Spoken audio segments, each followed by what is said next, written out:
Good afternoon, and thank you to everyone for joining us this afternoon. My name is South Dakota Representative Taylor Rayfeld, co-chair of the Council of State Governments Midwestern Legislative Conference Health and Human Services Committee. I will be helping lead and moderate this webinar with the assistance of the two other officers of our MLC Health and Human Services Committee, Illinois Representative Anna Moeller, who is our committee co-chair, and Iowa Representative Brett Barker, who is our committee vice chair.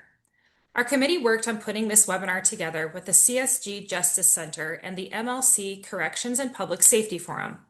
The leaders of that forum are Ohio Senator Michelle Reynolds and Wisconsin Senator Jesse James, and they are serving as moderators as well. Thank you to my fellow officers on the Health and Human Services Committee, as well as to Senator Reynolds and James. You will hear from two terrific CSG Justice Center policy experts on this topic of crime victims assistance and the role of states and policy options for state leaders in a moment.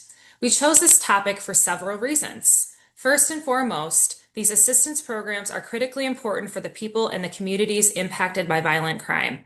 They provide health-related services and trauma-related supports to help victims on their road to recovery. And unfortunately, in recent years, concerns have been mounting about whether states can rely on federal funding for these services via the Victims of Crime Assistance Act, or VOCA. In my home state of South Dakota, we have been exploring this issue of VOCA funding and policy options, and I look forward to learning more in today's webinar. To introduce our first speaker, I will turn things over now to Senator James. Thank you, Representative Rayfeld. And greetings to everyone. We are pleased to be partnering with you and the CSG Justice Center on this webinar for state legislators, legislative staff, and other state leaders. As many of you know, the CSG Justice Center is a great resource and potential partner for us as state legislators and policy leaders. It provides a wide range of valuable research and technical assistance for states looking to improve their criminal justice systems. The Justice Center works with state leaders on developing evidence-based policy approaches that aim to improve public safety, reduce costs, strengthen communities, and improve outcomes. Our focus today is on crime victim assistance programs and services, and we are going to hear from the CSG Justice Center's Robert Hamill and Loretta Sacchi. We will first hear from Robert. He is a project manager at the CSG Justice Center, where he focuses on initiatives involving victim compensation. Robert previously served as the administrator of the Iowa Department of Justice's Crime Victim Compensation and Sexual Abuse Examination Payment Programs. Robert also managed Iowa's Sexual Assault Kit Initiative project, helping lead efforts to improve responses and transparency regarding sexual assault evidence. Welcome, Robert. Thank you, Senator James, and thank you also to Tim and Laura and CSG Midwest for giving us the opportunity to present today. And thank you all for joining us during this short holiday week. We appreciate you taking the time to be with us today. Go ahead and go to the next slide, please, Greg. So I'm going to talk first about some history and background of funding streams for victim assistance. So first, states receive four main federal funding streams. And for context, I'm going to highlight each of them a little bit here. Victims of Crime Act, or VOCA, makes up the largest share of funding states receive from the federal government. And in 2025, as you can see from the pie chart, VOCA made up nearly 3/4 of the total money allocated to states. Stop Violence Against Women grants made up the second largest piece of the pie for victim assistance funding for states in 2025 and is focused on crimes most often perpetrated against women. Next slide, please. Sexual Assault Services Program funding supports programs in states that respond to sexual assault crimes, such as rape crisis centers. There's also money set for tribal programs that provide direct intervention, related assistance to victims of sexual assault, regardless of age. And fourth, the Family Violence Prevention Grants support domestic violence shelters and victim services, such as advocacy and resource navigation. Next slide, please. Since VOCA is the largest source of funding, it is the one we'll discuss in depth this afternoon. For some background and context, when Congress passed the Victims of Crime Act in 1984, it created the Crime Victims Fund, or CVF, which is the account where VOCA awards are made. The CVF is made up of criminal fines, forfeited bonds, penalties, and assessments resulting from federal court cases. And the example I like to highlight for this, because it's recent, it's pretty well known, is the Volkswagen emissions case from 2015, which resulted in a fine of $2.8 billion deposited into the CVF, which is the largest deposit made to date. The CVF is not funded by taxpayers, does not contribute to the national debt or any budget deficits. And unlike the other three funding sources I mentioned before, VOCA supports victims of all crime types. Each of those other three had a specific focus area. Prior to fiscal year 2000, total deposits into the CVF for each fiscal year were awarded in the following fiscal year. However, in 2000, Congress placed a cap on the funds available for distribution due to large fluctuations in deposits intended to maintain the fund as a way to ensure a stable source of future support for crime victims and victim services in states. Next slide, please. So federal statute directs how funding in the CVF is dedicated to certain categories of victim assistance programs, and those come out before the fund before victim assistance and victim compensation allocations are determined. Children Justice Assistance grants are funded to address cases of child abuse and neglect. Victim assistance services provided by U.S. attorneys' offices and the FBI support hundreds of victim witness specialists and victim witness coordinators, and the federal victim notification system for victims and witnesses in federal cases. Discretionary grants awarded and managed by the Office for Victims of Crime at the U.S. Department of Justice support training and technical assistance initiatives to help states administer VOCA or to support victims of federal crimes such as human trafficking. The Anti-Terrorism and Emergency Assistance Program supports victims in jurisdictions that have experienced incidents of terrorism or mass violence, and is designed to supplement available resources and services of responding entities in those incidents. And finally, the Child Pornography Victims Reserve, also known as the DMA Victims Reserve, is funded by assessments and penalties from federal defendants convicted of child sexual abuse material offenses, and can provide a one-time payment to victims in those cases. Next slide, please. There's a substantial amount of monitoring and oversight of VOCA grants and VOCA programs for state administering agencies, also known as SAAs, and their subrecipient programs. The Office of the Inspector General at US DOJ audits VOCA programs for compliance with federal regulations. The Office of the Chief Financial Officer at the Office of Justice Programs conducts frequent audits focused on allowable use of federal funding and state accounting practices.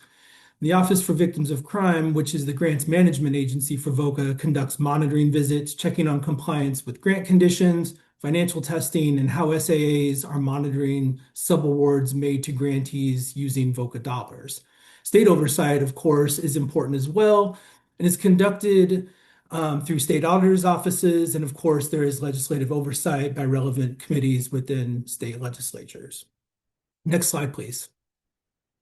So that's some of the history and background, and in this next section, I'll provide a high-level overview of VOCA funding in states in the CSG Midwest region. Next slide, please, Greg. So I've mentioned SAAs a couple of times, and every state has an SAA for VOCA assistance and VOCA compensation grants. As you can see from the chart here, in most of the states in the CSG Midwest region, it's the same agency. And while I didn't look into this for all 50 states, I know from my experience as having been a VOCA compensation administrator that some states run these programs from different departments. I think there are benefits to running them from the same agency. For example, alignment on leadership priorities and strategic approaches to reaching and serving victims, providing training and outreach. The SAA can offer to funded victim advocacy organizations. And I also found that close proximity of the staff working in the victim compensation program to the staff working in the victim assistance program helpful in getting through roadblocks that could sometimes come up when trying to serve people that had applied for compensation And we're also receiving assistance from a funded program by the grant side or the VOCA assistance side. I certainly don't say this to suggest that folks in Kansas are not working well together. I'm sure the good spirit of Midwest cooperation is strong with agencies in that state. As I mentioned before, I know throughout the country there is a wide range of agencies that are tasked by state law as being the SAA for these programs. And I think there's just, as I mentioned, a lot of good benefits to having them under the same leadership and same departmental structure. Next slide, please, Greg. So as we've indicated, states receive VOCA awards primarily for two things, victim assistance services and victim compensation programs. These programs are distinct in a few important ways. First, VOCA assistance awards are made to states on a base plus population formula. Each state starts with a base award of $500,000, and the remaining amount is distributed proportionately to each state by population. So states with higher populations and more people that are likely to need services will receive larger grants. States use a competitive grant process to make awards to nonprofit organizations such as domestic violence shelters, rape crisis centers, other nonprofits that provide comprehensive victim advocacy services for victims of other types of crimes, advocacy services for survivors of homicide victims, or, for example, the programs that serve people who have experienced elder abuse or something along those lines. Again, VOCA funding can serve victims of all crime types. And SAAs then make grants to government agencies such as prosecutors' offices for victim witness coordinators and to victim advocacy staff within police departments as well. Allowable uses of VOCA assistance funding are set by federal laws and regulations, and much of what VOCA funds is personnel that provide direct services to people who have experienced crime. VOCA compensation awards are made to states based on a 75% of the amount of state money paid out for victims' claims in a prior federal fiscal year. I won't try to explain this right now because it can get weird and complicated, and you're often thinking about the state fiscal year as a state administrator or a state legislator, but when applying for the federal award, it's the federal fiscal year. So I'll set the details aside. But ultimately, federal grant dollars are used by state compensation programs to pay victims' claims, and a small percentage can support administrative operations to help the program function well and assist victims of violent crime in their states. VOCA rules do set some requirements for compensation programs in order to receive the federal grants and be in good standing with the requirements. But victim compensation programs are fundamentally state-run, and states have their own policies and procedures for how they will administer those programs and serve people who experience crime in their states. Next slide, please. So as we heard right off the top from Representative Rayfeld, VOCA assistance allocations fluctuate, and they can fluctuate based on where Congress sets the cap for each fiscal year. So here we're looking at 2024 and 2025 for the most recent 2 years. And in 2025, you can see that state allocations were 62% higher than they were in 2024. That was good news for state agencies and organizations funded by VOCA because it came on the heels of a 44% decrease in 2024 compared to 2023. But the year-to-year fluctuations create uncertainty and challenges in planning for state administering agencies and for the programs and organizations funded by VOCA to respond to crime and serve people who have experienced crime. And again, because of the formula used to calculate allocations for VOCA assistance, every state experiences the same percentage change in awards they receive. The dollar amount will be different because of the population aspect of the formula, but the percentage will be uniform. And here again, you can see the 2024 and 2025 awards to states in the CSG Midwest region. It's worth noting that states have the year of award plus 3 years to spend VOCA grants. So states won't allocate the full award that they receive in a fiscal year immediately. And this can help with smoothing out some of the fluctuations and create some certainty for funded organizations. But it does remain difficult to project too far out and know how to plan and how to execute on strategic priorities and reaching victims given the fluctuations that we've seen. Next slide, please. So here we're pulling back a little further, and you can see the changes from 2018 to 2025 and how easy it is to spot them year over year. Going back even a little further than what is here on the chart, in 2015, Congress raised the cap on VOCA from 745 million to 2.3 billion, which meant state allocations went up higher than they had been to that point. State administering agencies funded longstanding grantees at higher levels than ever before, spent considerable time on strategic planning, assessing gaps in their state systems, working with coalitions and stakeholders throughout the criminal justice system and victim service agencies to determine how to use the increased funding to serve more people who've experienced crime and how to reach hard to serve victims and communities throughout their states. As SAAs and grantees expanded capacity by adding advocates, raising pay, and expanding outreach and enhancing technology, the numbers of people served by programs went up as well. Congress continued to set the CVF spending cap at high levels in 2016 and 2017 and an all-time high of 3.3 billion in 2018. But with higher spending caps in those years and dramatically fewer deposits, the cap was set lower from 2019 to 2021, as you can see in the chart, with an increase in 2022 before dropping again in 2023 and 2024. And you can see how that has impacted awards made to states over the 2018 to 2025 period, where they are now 3 times lower than they were in 2025 compared to 2018.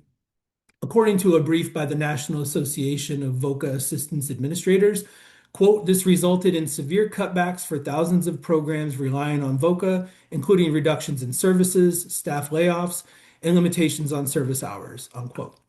Congress passed the VOCA Fix Act to sustain the Crime Victims Fund in 2021, part of which requires payment from deferred and non-prosecution agreements to be deposited into the CVF rather than the Treasury Department's general fund, which has helped offset some of the CVF's decreased revenue. But like the CVF criminal funds deposited into the CVF, these payments fluctuate and depend on large deferred prosecution and non-prosecution agreements, so uncertainty remains. The decline in deposits reversed in 2024 and 2025, which is why 2025 allocations were higher than anticipated. But given the fluctuations in deposits historically, it is unclear what the future holds. Next slide, please. The other main award states receive from VOCA funding, as I mentioned a bit ago, is for state victim compensation programs. Again, these programs are state-run with federal support from VOCA awards. Here we're looking at VOCA awards for state compensation programs in Midwest states in 2024 and 2025. While there is variation from year to year in VOCA compensation awards, these fluctuations are not uniform across states, and they result from changes in claims and payment activity within states. But state programs can more easily project how much they will receive from VOCA because of the way the formula is calculated and the fact that a prior fiscal year determines about how much a state can expect to receive in the future. So states fund their victim compensation programs through a variety of different funding streams. Some rely mostly on fines or fees imposed on people convicted of criminal offenses.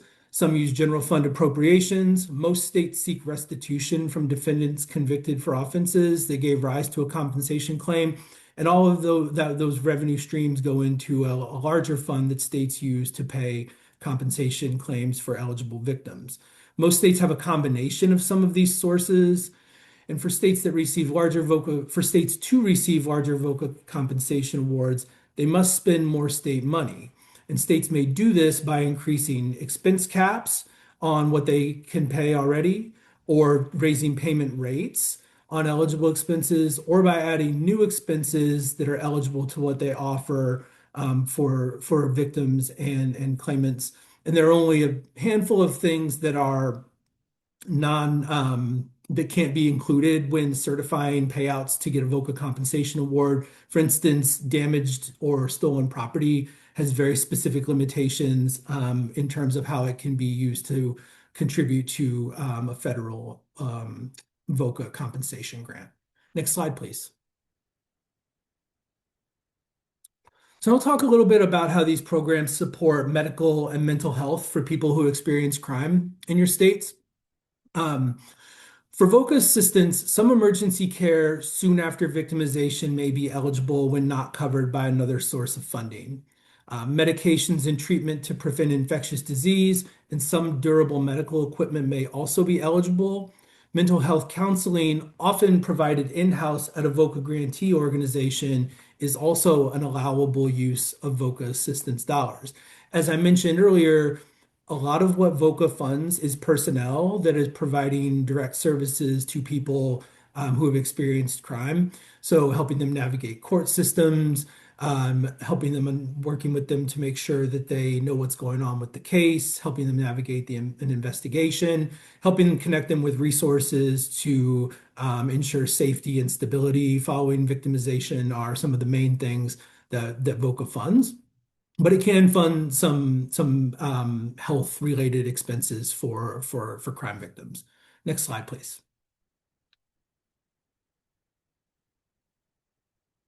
So every state compensation program provides medical, dental, and mental health compensation for eligible victims. Covering these expenses is a requirement under VOCA compensation rules in order to receive federal funding. And again, because compensation programs are state-run, the amounts paid, rates at which payment are made, and the specifics of what is eligible are set by state law, rule, and policy. Many states use VOCA compensation funds and state money to pay for forensic sexual assault exams as well. Next slide, please. So here we're looking at a table that shows the expenses commonly covered by Midwest state compensation programs, the total that they paid in federal fiscal year 24, and the percentage of the total made up by each category of expense. The top three listed are typically the highest totals by expense paid by compensation programs around the country. Forensic exams are essentially a medical expense covered for people who present to a rape crisis center or a hospital following a sexual assault and seek to have an examination to make sure they're well, and also to have forensic evidence collected. Mental health only made up 3% of the total paid in 2024 in CSG Midwest states, which I found noteworthy because mental health counseling can have a very powerful impact on recovery following trauma from violent victimization. When I was an administrator for Iowa's victim compensation program, we talked a lot about kind of reminding people that this was available to them because they may not believe in the immediate aftermath of a crime that they would benefit from mental health therapy, but as they processed more of it, experienced more of the more steps in the case, they could find that the trauma that they had been experiencing would be well addressed by mental health counseling. And so we would always remind people of the importance or not the importance of, but the availability of providing compensation for this treatment. It can be so powerful in recovery. The relatively small percentage of the total paid may suggest that is underutilized by people who've experienced crime, and also concerns that I'm sure many of you are aware of around availability of mental health services in communities and in rural areas around states, which again is likely unsurprising given the prevalence of this issue nationwide. Next slide, please. So here are high-level examples of the kinds of medical and mental health treatment compensation programs often cover. Compensation programs may pay out of pocket or they pay out of pocket expenses after collateral sources such as insurance plans, process medical and mental health expenses, and issue payment. Often these payments are made directly to treatment providers. Examples are hospital care and associated treatments such as x-rays, transportation, physicians, non-emergency care, and follow-up care like physical therapy, again, forensic sexual assault exams in some states where applicable by state law, non-prescription and emergent and prescription medicine and durable medical equipment such as wheelchairs, crutches, hearing aids, eyeglasses, and prosthetics, and inpatient psychiatric care or outpatient therapy and counseling and alternate forms of therapy as authorized by state rule and policy. Next slide, please. In 2024, most states in the Midwest paid a much larger share of their claims for medical expenses and forensic exams where applicable than they did for mental health. Listing these totals is intended only to give you an idea of how much your state paid to support crime victims in 2024 and is not intended as a comparison because of unique factors such as the number of claims received as a function of population, along with different payment rates and payment caps and different policies in place from state to state. So please don't make comparisons across states, but rather look at what this data may tell you about your own state. Next slide, please. And here we're looking at some data from the Office of Victims of Crime dashboard to give you an idea of what program activity looked like in Michigan in 2024. And this data is available for all states. And the URL to the dashboard is included in the sources slide at the end of this presentation, and I can also drop it into the chat as well. And you can look at that for your own state and any other state also. But in Michigan in 2024, more than 3,500 claims were paid, totaling more than $8.8 million. Physical and sexual assault claims were most often paid, which is common, followed by homicide and DUI and DWI claims, which often have high expenses associated with them. Next slide, please. And here we're looking at highlighting how VOCA assistance was used in the state of Indiana to support crime victims.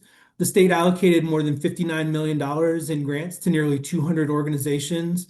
Programs funded by VOCA served over 800,000 people, with more than 500,000 of those being new individuals served.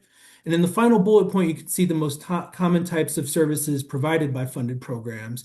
And because people may receive more than one type of assistance, adding people by service type will not get a total that matches up with the total number of people served. And again, like the prior slide, this information is available for all states on the Office of Victims of Crime dashboards. And many state administrating agencies are likely publishing an annual report with data like this and potentially much more. At this point, this concludes my portion of the presentation. I'll drop a link to that dashboard in the chat and look forward to answering questions that may come up at the end. Thank you.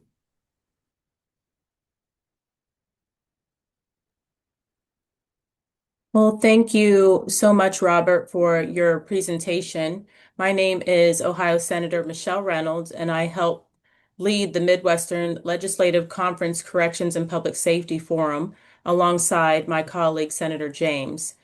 I am going to introduce our next speaker, but first, a quick note to all of our attendees. You can send questions or comments through the webinar's Q&A feature, and we will address those questions after the second presentation. Our next featured presenter is Loretta Sacchi, a project manager at the CSG Justice Center. Her responsibilities include managing the state-based teams and analyzing legislative and administrative policies. Loretta has worked on and has served as the project lead for victim and survivor related projects in Iowa, Nebraska, Vermont, Rhode Island, and New York. Loretta, thank you so much for being here. Thank you so much, Senator Reynolds. Appreciate the opportunity to share how states and communities are supporting victims and survivors with this project. Next slide, please. Thank you so much, Greg. So one thing that we want to point out, and I think that Robert did a good idea of talking about what happens on the federal level. And now I get to highlight what happens on the state level and how states are setting up their own strategies to support and bolster federal funding. So states are looking to support and respond to the uncertainty with VOCA by utilizing their own general state funds in order to do that. So we are seeing that particularly in Iowa. So Iowa Senate File 644, they appropriated a good amount of $5 million from the state general fund to support victim services. And this, like listed here, it provides grants to victim grants to providers that serve victims across human trafficking, domestic abuse, rape, sexual assault, and just runs the entire gambit. And we really appreciate that that is something that Iowa sought to do. Ohio is doing something similar where they're directing state general funds toward victim assistance as well. And then they also have a link related to law enforcement. So this also compiles and helps bolster up victim funding, both at the federal and state level, just to ensure that everyone is covered here. Next slide, please.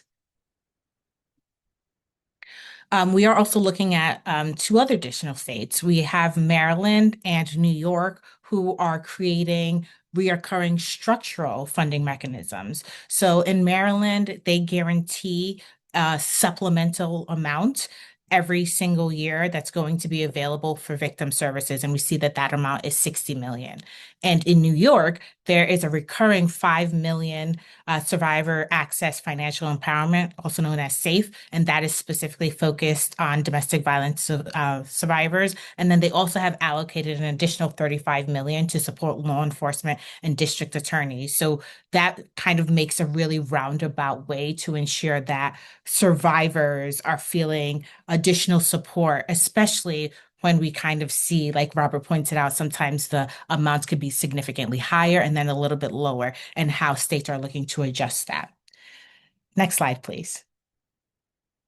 I think one of the particular things I appreciated in going through and looking at the way in which states were looking at this work was what Colorado did. They passed Proposition KK, which actually looked to add an excise tax, especially on gun manufacturers and retailers, to look to fund supports related to mental health services, school gun safety, gun violence prevention, and support for domestic violence victims and other types of crimes. And I think that that was something that was particular to Colorado. And I think that there's an expectation that that amount will generate about 39 million annually, and that will help to address some of the gaps that we are seeing out right here. And once again, these are efforts that states are creating in order to support some of the gaps in federal funding that we see from a year-to-year basis. Next slide, please.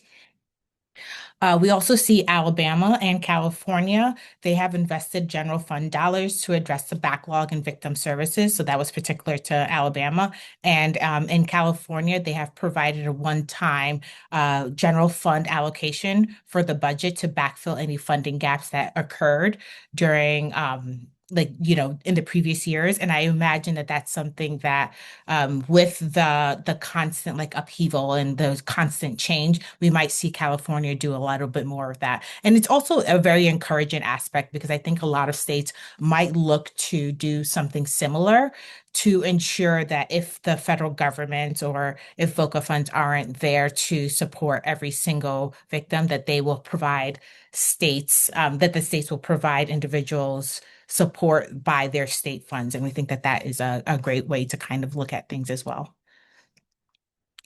All right, next slide, please.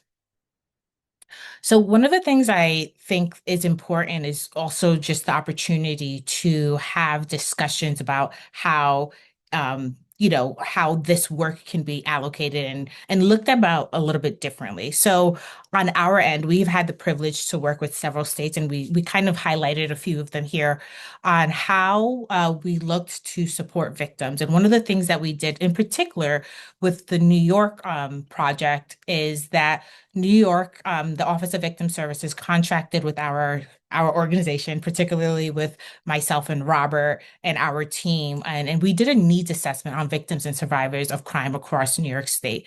And this particular project was very interesting because it looked specifically to touch base on those who are unserved and underserved and to look to understand their most immediate and direct needs. So I think that this was like really, really interesting. It was the first of this type of project because we were looking at specific populations that often go unnoticed. And we were looking particularly at smaller populations in rural areas, populations that are typically marginalized. And it kind of like served as a great way to understand, to kind of bring everyone to the table. So it was something that we greatly appreciated. Next slide, please. So this kind of outlines the way in which we kind of move this project forward. So on our end, we connected and sought to reach to victims, and we also spoke to providers, and we kind of like pulled everything together to produce a report that went out to New York. So from one of the things that we did as it relates to the needs assessment portion is that we produced a survey and we got it out to as many people as we possibly could just to kind of understand what their needs were 1 month following victimization, 6 months following victimization, and also to understand both the needs of providers and also the needs of victims and survivors. We thought it was a very interesting point to recognize that all of these people are kind of like working together to ensure everyone is successful. So one of the things that we found out was that what the needs identified by victims and survivors were the same ones that providers were telling us. So I think one of the things that we appreciated is that there was a direct parallel, a direct line in terms of like what victims and survivors were saying and what the providers were saying. And we were I think one of the things that we wanted to make sure is that there was no miscommunication. Like we were hoping that survivors weren't saying that their basic needs that they needed met was like housing, and then providers were saying something like, it's, something along the lines of like it is, oh my gosh, I'm trying to think of something that was so odd. Um, like everything that they needed. Nothing was particularly odd, but like all I'm saying is that everything was like on the same page. I'm trying to think of something. What was something that could come up really quickly? Transportation. Okay. So transportation was a need, but it wasn't as high a need as housing. And we found that both providers and victims and survivors would say the same thing. So that was like really encouraging. And unfortunately, transportation was a part of it, but just not to the same level as housing. So I think that that was like just a very helpful way to kind of navigate this and just to understand that we were seeing things across the board and things made sense. So we did surveys, we did questionnaires, we had focus groups, we also had interviews, and it was just an opportunity to hear from people, hear from their voices. We made sure everything was confidential, and we looked to ensure that what we were producing for New York was actual what people were saying to us. So I thought that that was really appreciative, and we also had the opportunity to do that in other states. Next slide, please. So in Iowa, we had the opportunity to do that, and this was kind of like really, really great because like while I'm in New York, Robert is in Iowa, so it kind of like helps. We both had an opportunity to work in states that are our own home states. So like we push a little bit more, we do a little bit more, and it's so great. And I love the opportunity to do that in other states. So really exciting. In Iowa. We looked to identify victims and survivors and why they weren't applying for compensation. And we wanted to look at specifically what can be done to ensure that they felt comfortable, the program itself was accessible because we found out on the ground in Iowa that a lot of people did not know about the resources that were available to them. So on our end, despite the compensation program being very robust, as Robert mentioned, a lot of people still did not know the resources that were available to them. And we saw that, it was just sometimes just like a lack of information. People aren't aware of the resources that are available to them. They don't know that these things exist to kind of support their mental health, to support their medical bills. And we looked to find data and ways in which we can understand and gather those information and then provided those details to the Iowa State Attorney General's office just to better understand what was going on in the state. Next slide, please. We also had the opportunity to work in Nebraska. And this one, I will say, this was a project that Robert led. And he talks about this project so highly. He loves this project because it was I think one of the first ones that he did when he first joined our organization. And he talks about how like the Nebraska project worked to kind of like bridge some sort of gaps and then to build program capacity. He talked about the way in which they improved the application filing process, the way in which they established communication, which I thought was very important and is very important. Also reducing the burdens on victims to submit information to the program. And I'm sure many of you know that sometimes there's a lot of paperwork that needs to be filled out in terms of like victims getting support. And that can sometimes hamper and make a very frustrating situation even more frustrating. So I think in terms of like making it a little bit streamlined process, making it easier, you provide victims with just a modicum of a little bit of like hope as they're kind of like navigating what can be a very, very tough situation. Next slide, please. Minnesota, another Robert project that he loves to talk about. Just talking about like some of the the internal policies and procedures to develop where enhancements could be made. They did a lot of like analyzing of claims, just to think through who was seeking help. They did assessments on who was applying to the program, specifically looking at demographics, victimization, and location. I think that that is very important, especially because we have to consider rural locations. It's an area where sometimes doesn't get all the resources and doesn't get all the help. So we need to make sure that those rural locations are considered and are given the same level of deference as urban locations as well. And they also created relationships with external stakeholders, which was great. And then having those surveys and relationships and talking with victim advocates just kind of like helps everything and make sure that we're listening to people. I think that that's one of the most important things. So I think across all of the projects, you'll find that like what kind of like roots it all out is just like having good communication with a lot of people, ensuring that we understand and we are hearing what people are saying. We like to talk about the fact that and Robert likes to say this a lot, that we can never fully understand what every single victim needs. And if we are talking about in this space that you go into anywhere except expecting to know what every single victim needs, you're not going to, you're not going to succeed. But what you can do is you can listen, you can learn, and you can make adjustments, and we can together do that. And that's what we do in our projects to ensure that we get to where we need to be. So if we need to have several conversations, if we need to, do focus groups, interviews, whatever we have to do, that's what we're going to do to ensure that the victim's voice are heard. Next slide, please. Thank you. Next slide again. Thank you.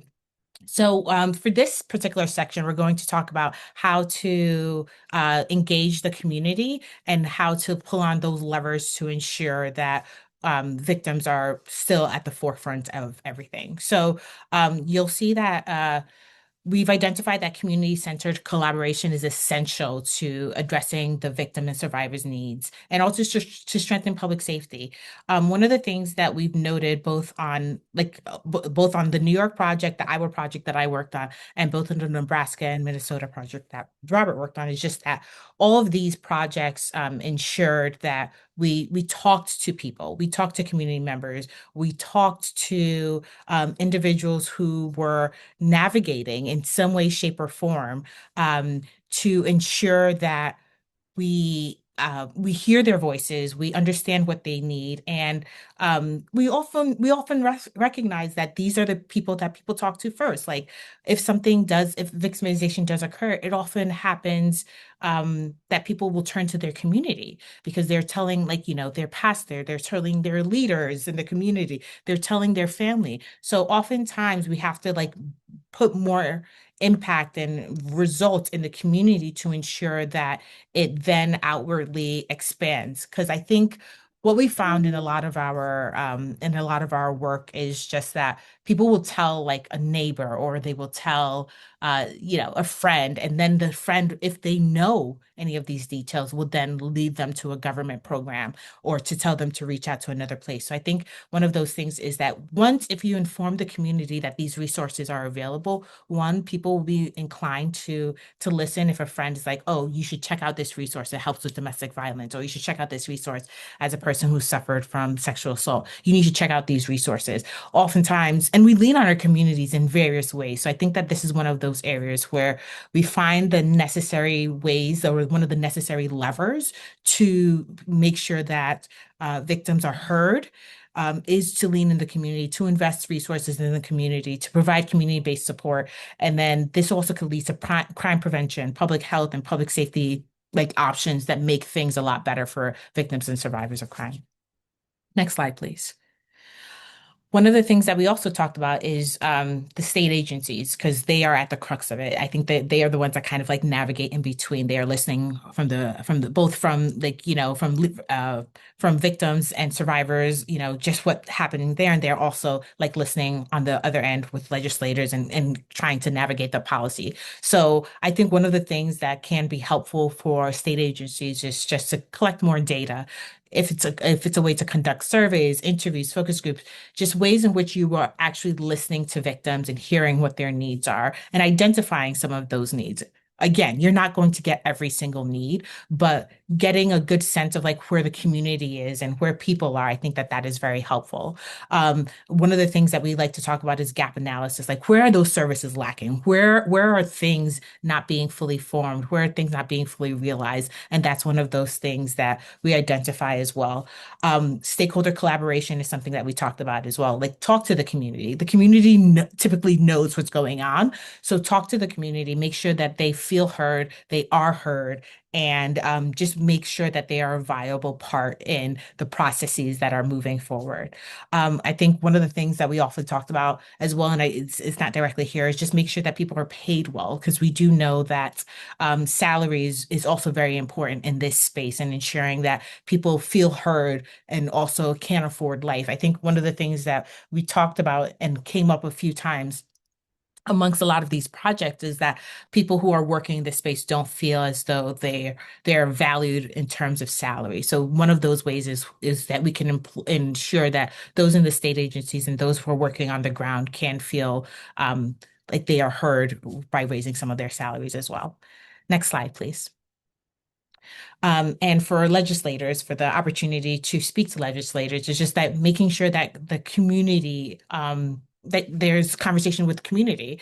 And that looks like funding more community-based programs, promoting a lot of collaboration. So this is across the board. This is partnerships between the community with the state agencies, with legislators, require accountability and transparency. We see oftentimes that a lot of the funding goes to sometimes some of the bigger organizations, and the ones that kind of like expect the funding. But there are a lot of community-based organizations that do wraparound services that may not call themselves a victims-based organization, but what they do is that they support the community at large, which then includes victims. So, let's look at those communities. Let's support those community-based organizations as well, and also require diverse review boards and working groups and like people to have conversations, bring different people to the table so you can empower and ensure that every voice is heard in some capacity.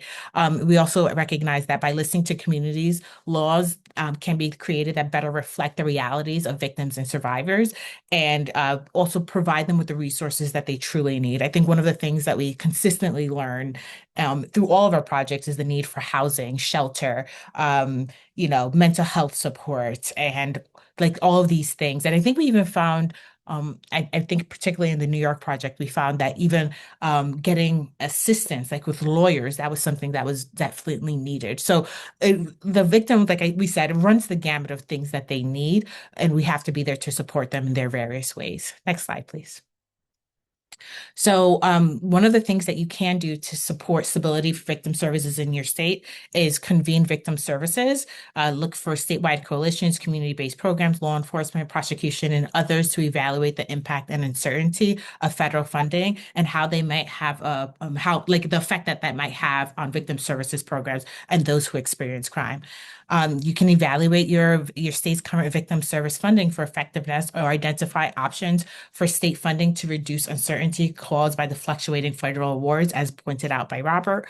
You can do a statewide needs assessment. That's something that I highly recommend. I think that that was something that we found to be very effective. And that would include some sort of like looking at data that would look like having conversations with people, that would look at like creating a report, providing recommendations. So just like a very like wide view as to how you can manage and support victims in various different ways. And this would be a presentation without plugging the fact that we can do this, and we're so eager to support victims in their various ways in which they they might need help. So please feel free to contact any of us on this call to see how we can help your state. And we're very happy and eager to do it. We've had the opportunity to do it in a few states, and we'd love to do this work in more states as well. Next slide, please. All right. I think I turn this over to, do I turn it over to somebody? We're talking about the next webinar, but also opening up for question and answer. So I'll stay here and see if there's anything else. Sounds good. Thank you, Loretta and Robert. We appreciate your presentations today. My name is Brett Barker, State Representative from Iowa and Vice Chair of the Midwestern Legislative Conference Health and Human Services Committee. With the help of the CSG staff, I'm going to help moderate this Q&A portion of the webinar. If you have a question or a comment, please type it now in the Q&A box on your screen. What questions or comments do you have about what we heard? And is there anything you'd like to share about this topic?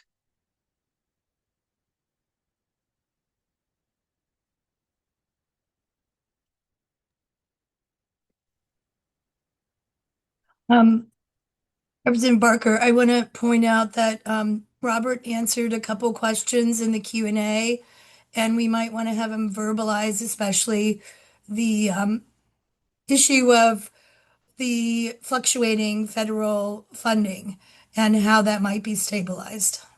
Yeah, that sounds great. Robert, would you like to summarize some of the answers you put in the chat? Sure, let me pull them back up real quick. So the first question was about forecasting the availability of funding going forward or lobbying efforts to make distributions more stable. So part of what led to the VOCA Fix Act of 2021 that I described a little bit of during my portion was national organizations sort of telling Congress like, hey, you can't keep setting the cap so high and releasing so much of this funding when deposits are not aligning with that. And there's uncertainty on the deposit side. That is kind of unknowable, as I mentioned in another answer in the chat or in the Q&A. So stop setting it so high so that we don't bankrupt the fund. And the result of that was the VOCA Fix Act, which did provide another means by which funding can go into the Crime Victims Fund. But they continue, NAVA and other national organizations continue to push Congress for ways to come up with sustainable solutions. And the Crime Victims Fund Stabilization Act introduced in the House and a Senate version as well this year would require net proceeds from false claims to be deposited in the CVF for 5 years. Now, this is not going to solve the long-term issue, but it would at least allow for some bridge funding that would give Congress and stakeholders a few years to figure out a longer-term, more viable solution towards maintaining the solvency of the fund.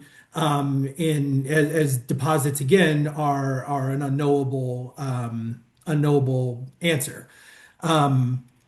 Other questions that came up. Someone asked, is there a chance that is there also tracking of DOJ enforcement activity from which funds from the CVF flow? Given that more than 5,000 DOJ career staff are gone since January, I would expect the trend to be down, alarming for many reasons, including contributions to the CVF. I haven't seen any data on this or any information to support it. It's because federal cases can take quite a long time to resolve. The deposits are typically downstream a ways of an outcome in a case.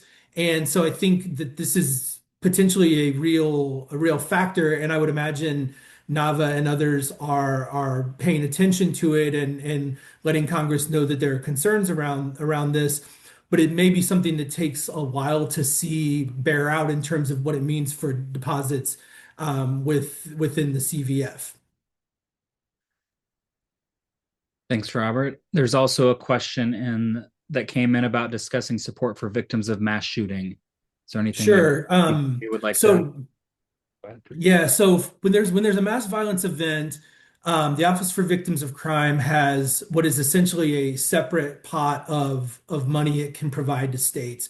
So if there's a large mass violence event, the OVC will call the state administering agency and say, "Hey, we saw this happen. We can help you, support you," because those are very expensive to respond to and provide assistance with. And depending upon the magnitude, a state could go through all of its money pretty quickly, whether it be for assistance programs or compensation. So OVC comes in and says, "Hey, we have this available to help you, and here's how we'll work with you." It's a separate thing, so it's not part of your normal grants process. It's not coming off the top. It's in addition to supplement and make sure that you can provide adequate support to the people who've experienced this incident.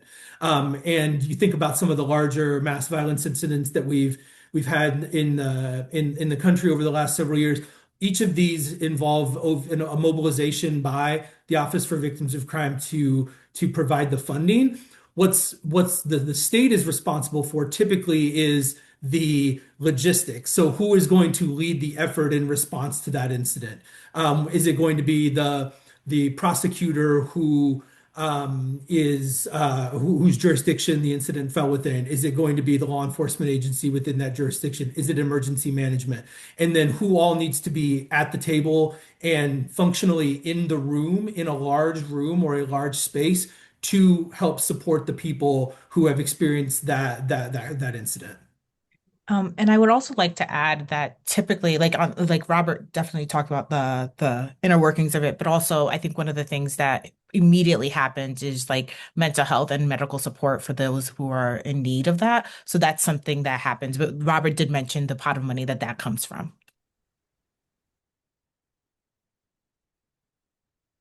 I'm not seeing any other questions come in. Can I Go can I ahead, just Tim. I just want to make Robert and Loretta, I really appreciate your presentation. I just want to get back to some of the work that or some of the ideas our committee had on this too, and really appreciated the slides showing what some of the states have done recently to try to bolster their own level of funding.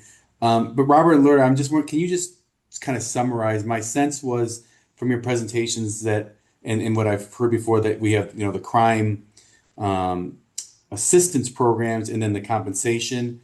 And is it right to say that states have their own kind of funding mechanisms a lot for compensation of victims, and that some of that is dedicated funding, where the crime assistance, it seems like it might be more general funds and funding from, of course, from the federal level as well. Is there a difference between how states fund those two different endeavors, assistance versus compensation? Sure, I can I can speak to that. Thanks, Tim. So yeah, because compensation programs are state run and federally supported, the state is more in the driver's seat in those programs, and the states receive federal money to support what they're doing. So as I mentioned in my slides, there are a variety of funding streams and mechanisms states use. So in Iowa, for instance, we have what's known as a criminal penalty surcharge, and a percentage of that is dedicated to the compensation program. A fine is imposed upon a person convicted of an offense, and the amount of that fine varies depending upon the severity of the offense, but a piece of that goes to the compensation program under state code. Other pieces of it go to different other programs and court functions and so forth. In addition, there is an OWI fine that a piece of goes to the compensation program as well. And then there's a small other ones like Department of Corrections, wage offsets, and things like that. And so Iowa does not currently have general fund appropriations supporting its compensation program. It's those sources there mostly, plus the federal money that comes in through those grants that builds that up larger, and then restitution collection the state makes. VOCA assistance that money comes from the feds, and that money is the bulk of what states have for their victim assistance programs, victim advocacy, domestic violence shelters, and so forth. And what states can do when they put general fund money or other money into it from different revenue streams that can access or create is they can set the terms of what that money can be used for, which is probably an important thing I should have mentioned sooner. But they can use that money more flexibly, potentially depending upon what the state's priorities are, than what VOCA can be used for. Okay. Well, thanks again to CSU Justice Center's Loretta Sacchi and Robert Hamill for sharing their presentations and their insights. I'd like to add one note as well, especially to all the state legislators and other state policy leaders on this webinar. As you look ahead to legislative sessions in the year ahead, please keep in mind that the Council of State Governments and the CSU Justice Center can provide assistance to you and your legislatures. I'm going to bring in my fellow committee member, Illinois Representative Anna Moeller, to help close the webinar. Thank you, Representative Barker. Just a few reminders before we end the webinar. First, resources from this webinar, including the recording and PDFs of the presentations, will soon be made available via the CSG Midwest website and the site's events page for this webinar. A recording will also be sent to all registrants who registered for the webinar this afternoon. Second, this was the fourth part of a 5-part season of learning webinar series being offered by CSG Midwest.